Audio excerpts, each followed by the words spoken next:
Hi, and welcome to another episode of Girl Talk. Today, I'm joined by a good friend of mine, Karen Sutton, the Widow Coach. So welcome, Karen. Thank you for joining us. Oh, Bessie, thank you for having me. It's lovely to be here. Absolute pleasure.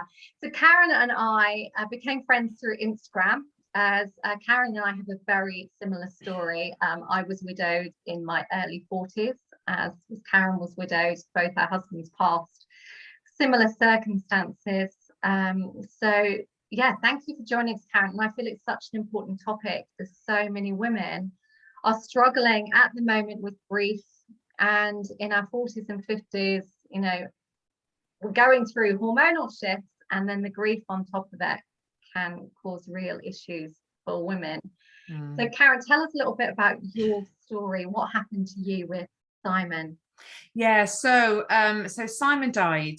He was 43 years old. It was September 2016. He went off on his usual Sunday morning bike ride with his friend and didn't come home. That was it. That was the last we saw of him. He had a heart attack and died, and they couldn't resuscitate him. I was 39. Our two girls were 9 and 5. And in that moment, your world changes forever, doesn't it? Absolutely. Yeah. And you are thrown into a world that you don't understand, that you know nothing about, because let's face it, we know nothing about grief. When we are not prepared for it. And it's something that I just do not understand, because, you know, there's only really probably two things that we can be certain of in life. One is taxes, and two is death. Yeah. You know, we are all going to die. We are all going to lose someone we love. Yet we live in a grief illiterate society, don't we? It's we don't know how to support people that are grieving. We don't know how to support ourselves through grief. We don't know how to talk about it. We don't know what to expect. And you know, I was a midwife. I had 2 children. I was married. It was just a Sunday morning, and, you know, just moaning about going back to work on Monday, just normal stuff. And then that's it. That life has gone. Yeah, in an instant. In an instant. You get that phone call, or, you know, for me, it was a phone call, and that's it. You've got to tell your children, and the thing is, everyone else's life carries on. People support you. I don't know if you found this, but I very much found that, it was, you know, for the first couple of weeks up until the funeral, so much support. And you know, David died as well, cardiac arrest on a bike ride. So but it's that I had so much support up until the funeral. And then after the funeral, so 2 weeks after he passed away, it was just my handful of friends that were there for me. And now, I don't know about you, but 3 years on, I hardly hear from some people that were, you know, hundreds came to the funeral. I don't hear from them. No. And you know, you're right. Life does go on. I remember, so Simon died on the Sunday, and I didn't get to see him until the Tuesday. And I was driving through town with my dad on my way to see my dead husband in the funeral partner. And, you know, you're driving through town and everyone's lives are just carrying on as normal. And in your head, you can't fathom it. It's like, how is everyone else just carrying on with their lives as normal when my life, my world has been shattered into a million pieces? And you're right, the people around you, you know, that the shock, the devastation, and people do rally around and they're amazing, but then that settles for them because it doesn't impact every corner of their universe. And I have to say, I was incredibly fortunate. People were wonderful to me, incredibly supportive for a very long time. But I know, you know, through working with my clients, I speak to obviously a lot of people that are widowed, and that it's a very common theme that the support is there initially, but it very quickly disperses. People go back to life. And I think there's a few reasons for that, and that is that people don't understand grief. They don't know that how long it takes. They don't understand grief. I think unless you've been affected by it, it's not something that goes away in a matter of weeks or months. It's, you know, especially when it's something as huge as a life partner, and it does impact every corner of your universe.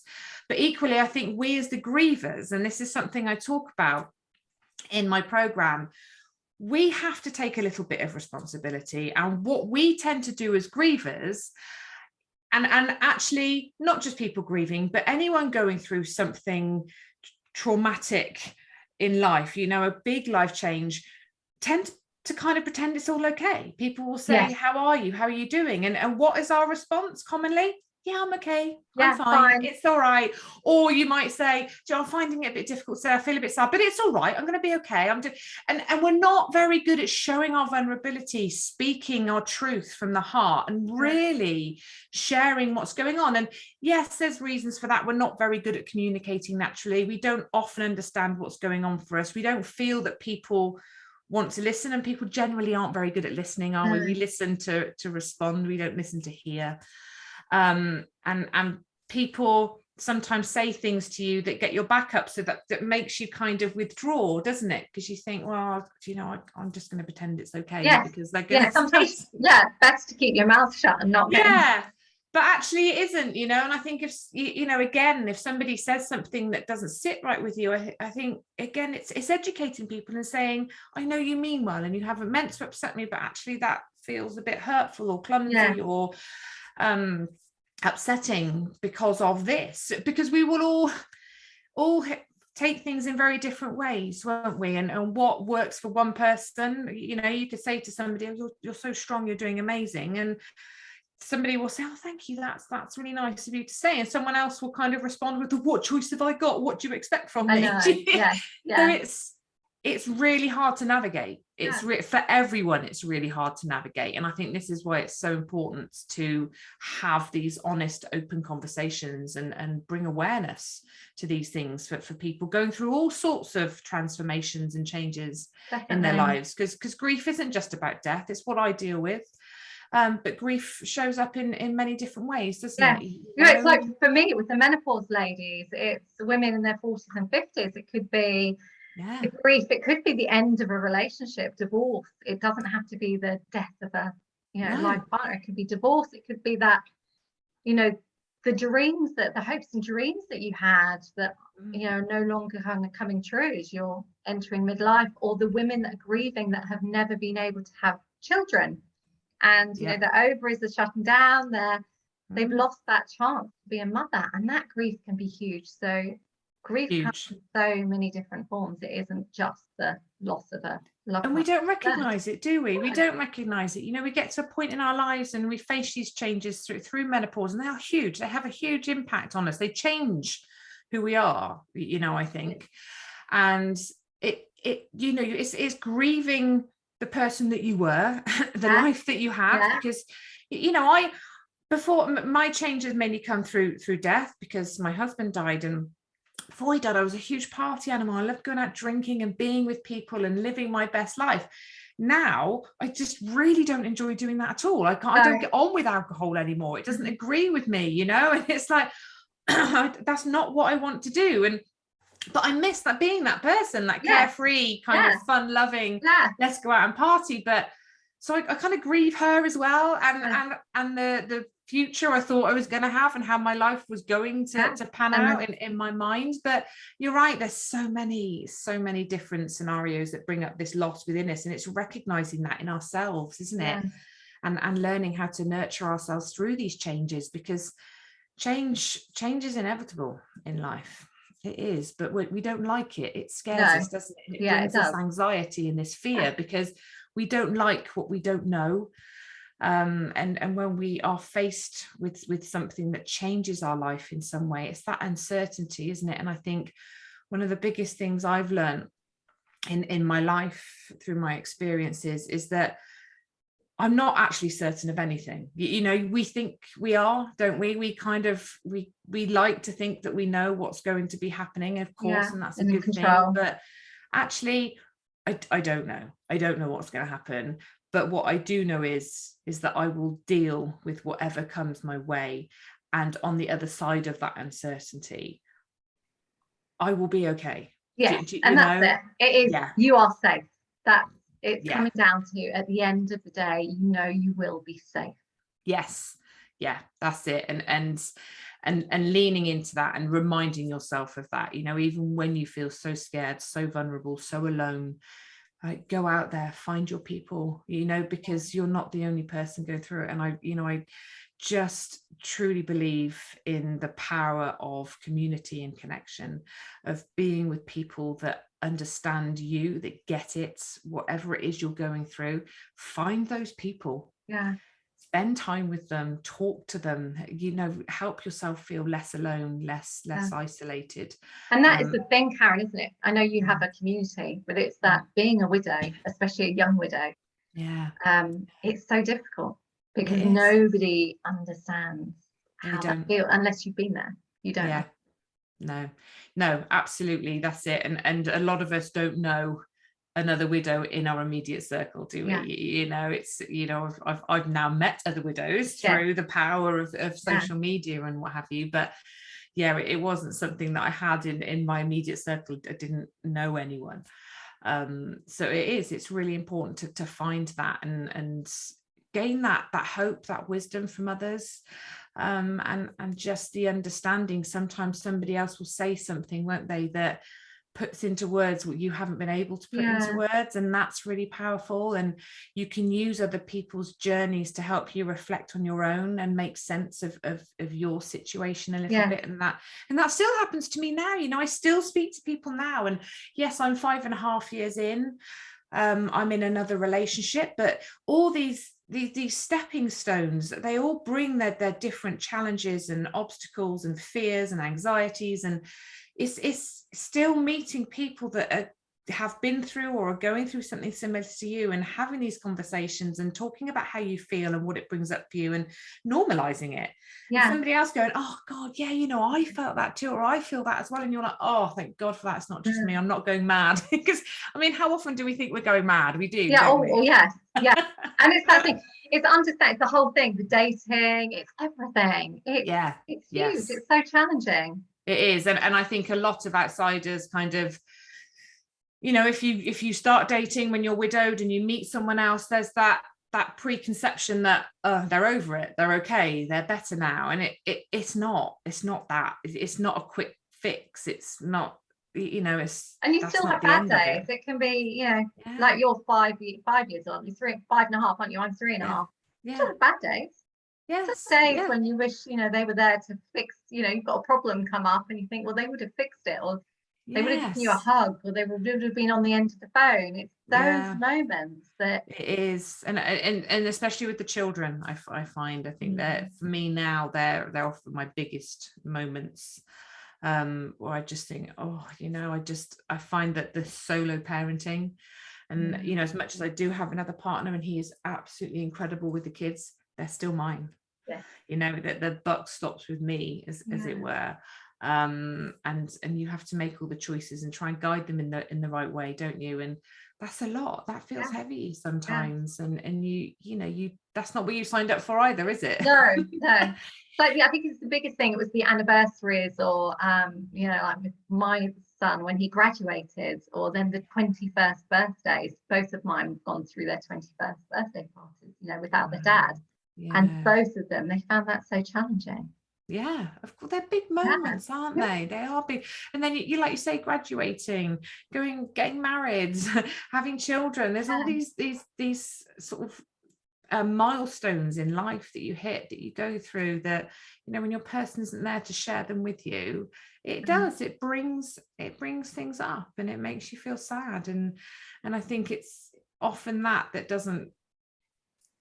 is not recognized as much as it could be by others in life. And sometimes they don't want to bring it up because they don't want to upset you or something. Yes, they don't want to bring up the name. I think I was speaking to somebody else that, you know, recently, who's grieving, sadly, her son passed. And for her, it's how people don't speak her son's name. That's it. And it's that fear, because like you said at the beginning, we don't know how to deal with grief. We don't know how to talk about it, and other people's perception. It's not absolutely.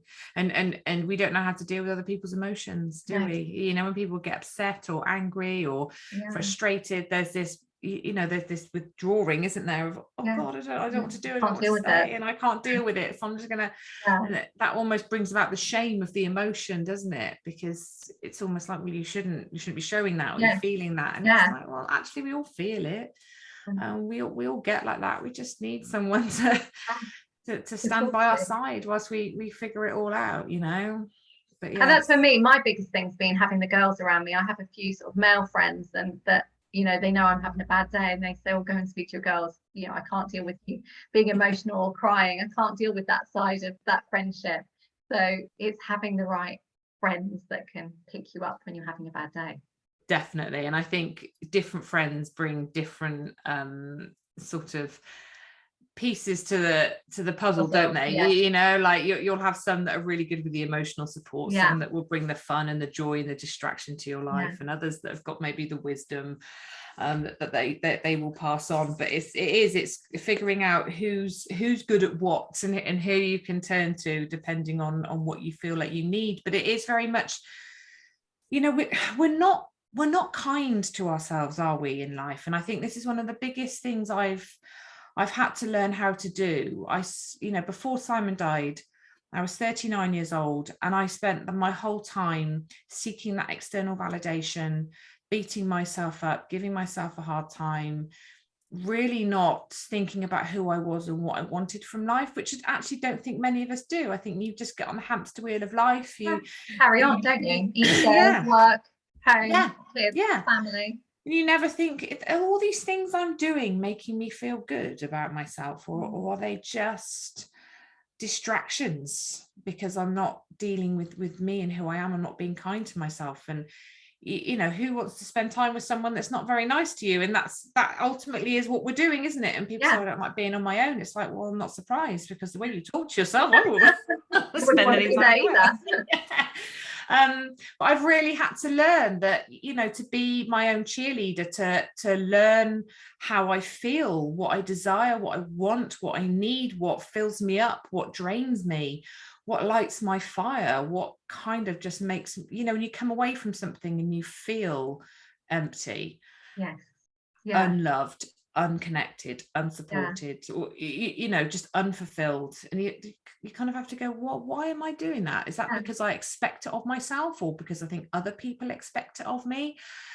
And it really is learning to understand who you are, learning to be kind to yourself, to not put so much pressure on ourselves. We expect ourselves to be superhuman, don't we? To be perfect at everything, to not get anything wrong, to be, healthy, slim, fit, successful, popular, rich, have all the, and it's like, hang on a minute. And that's the thing, is when you look at, especially in our situations, that can get taken away in an instant. Oh, 100%. Yeah, we still put so much pressure on ourselves sometimes. So much, and it's like, why do we expect so much of ourselves? Like, what's that doing to you? Like, what does kind of happiness mean to you? What does joy mean to you? What does success mean to you? When you get to the end of your days, I always say to my clients, what do you want to be remembered for? What do you want your legacy to be? And are you living by that day by day? Because if you're not, that's not going to happen. And it's just really slowing down. We live in such a fast-paced world. We're all trying to keep up with each other and have the best things, the biggest things, and live the best lives, and it's all on social media, and all this pressure, aren't we, to look wonderful and do wonderful things. And I definitely have it's very fake, isn't it? We live in a fake society. We do. And then it just makes everyone feel inadequate, and it's like you're seeing a snapshot of someone's life, and they're only showing you what they want to show you. The best thing. So, just take that into consideration. You're not seeing everything. No one's got a perfect life. No. We all have days where we behave like complete and utter, I don't want to swear, but idiots. We're not perfect all the time. And, I often share in my groups the days where I feel like I've maybe not lived in the way that I would like to live, or reacted to something in the way I'd like to have done, or been the best parent, friend, daughter, all of that stuff, and go, I know a lot of stuff. I've learned a lot of stuff. I've read a lot of books. I've been in a lot of courses. I've done some really deep inner work. I still sometimes behave in a way that isn't that great, or I eat too much, or I just anything, and I don't, this kind of learning not to beat yourself up for it and say, very much. I'm human. I'm human. I'm a feeling being. I have good days and bad days, and actually I'm just going to try and get through them in the best way that I can, and that's enough. Yeah, that's so important. And boundaries, like you were saying, like you don't want to do something. I had a conversation with a lady the other day, and she said, I love this one. No is a sentence. Yes. And that's so true, because we always think we have to give an explanation why we don't want to do something.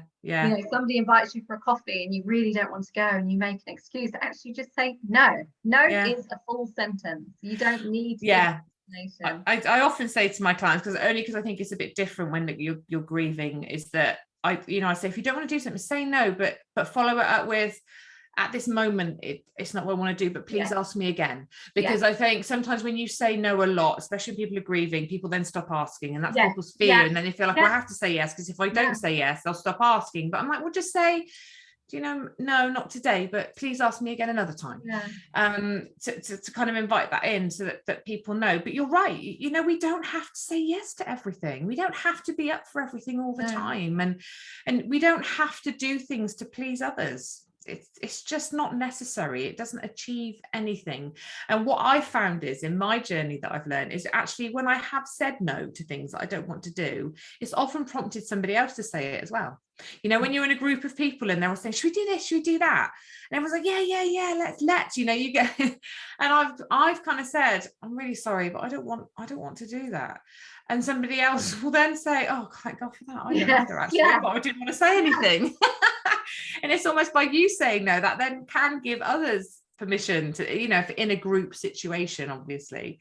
But it is leading by example, and knowing your boundaries, knowing what you're willing to tolerate and put up with, and what makes you feel good and what doesn't, and just bring in more of what makes you feel good, and get rid of or reduce what doesn't, and find ways around it. But you're right, it's learning how to be in a different way, which is hard, because as we said, change is so different. We don't and I found in my journey, through all the changes I've been through, you do meet resistance, because other people don't like change either. And when you make changes in your life, it makes them feel uncomfortable, because they don't quite know how it's going to work. How's this going to fit? It becomes this completely other different person.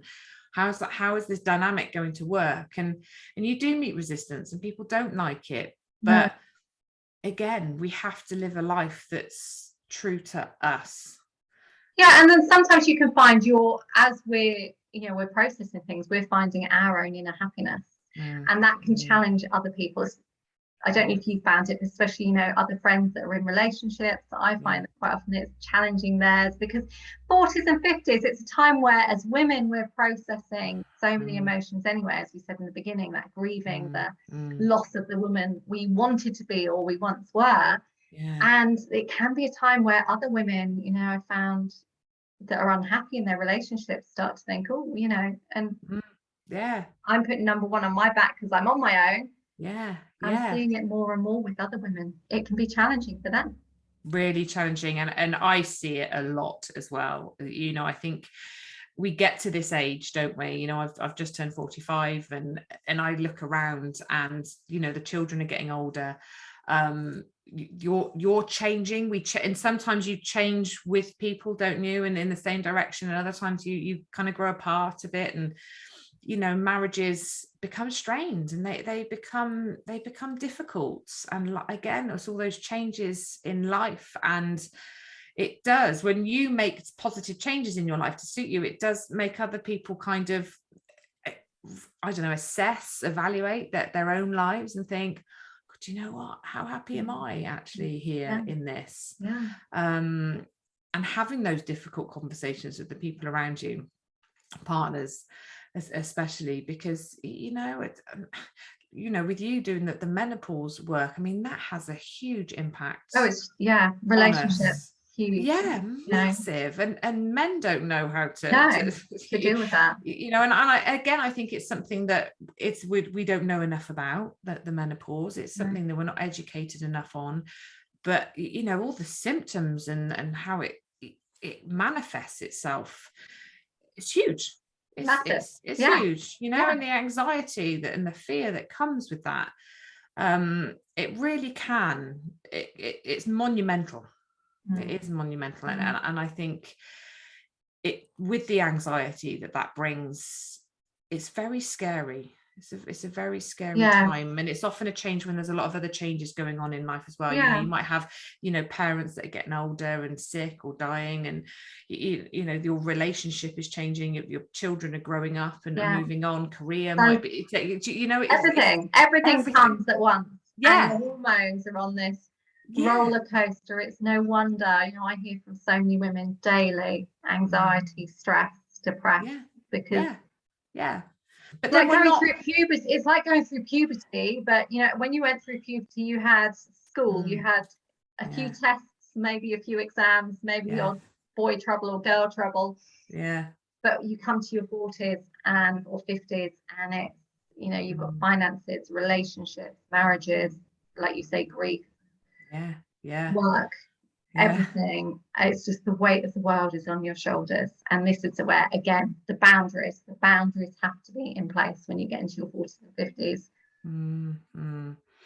Hugely. And taking responsibility for our health, our healing, our lives. And I think we're very quick to blame other people, to put it on other people, to look for those external things that we think might help us, but actually really thinking about what you want, putting those boundaries in place, making the right choices. You have a lot of choices, and sometimes we don't think we do, but actually look at what you can control and look at what you can't control. Focus on what you can and make choices that work for you, not against you. And yes, it's scary, and yes, it's a different way of thinking, but people always say to me it's hard, and it's like, we have choices and they're all hard. If you're in an unhappy place, that's hard. That takes up a lot of energy and time, doesn't it? It's draining. That's hard. And it stops you. It prevents you from moving forward.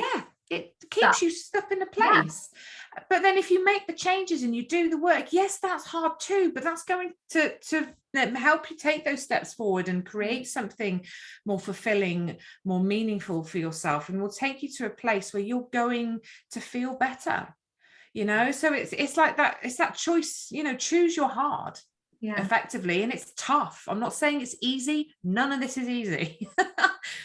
But there's definitely a lot we can do for ourselves, and it's creating that awareness around your habits, your thoughts, your behaviors, where you're spending your time, your money, your energy.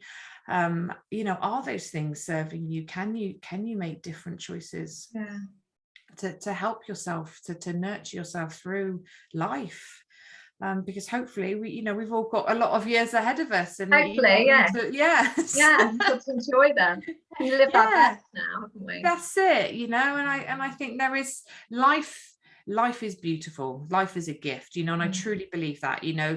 The pain is inevitable. We're all going to go through stuff. It shows up in different ways. As David Kessler says, the suffering is optional. The suffering is often what we do to ourselves with the pressure and the expectation and the thoughts that we have.